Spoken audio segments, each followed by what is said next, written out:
By nature, it is the energy that fuels life. By design, it is the fuel that energizes life. Efficient renewable energy by the power of the sun.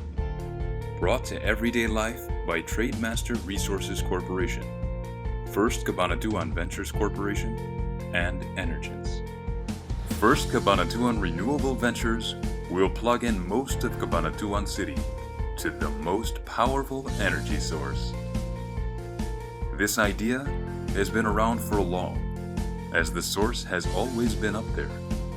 The Philippines is, after all, a country blessed by abundant sunshine. The dream of a nation powered by renewable energy, made into reality. A 10-megawatt solar power plant in First Cabanatuan Solar Park, Barangay Lourdes, right in the heart of Cabanatuan City.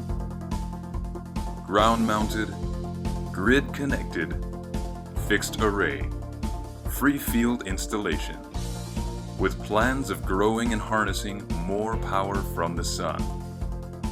Guaranteed to be environmentally safe by virtue of its renewable energy source.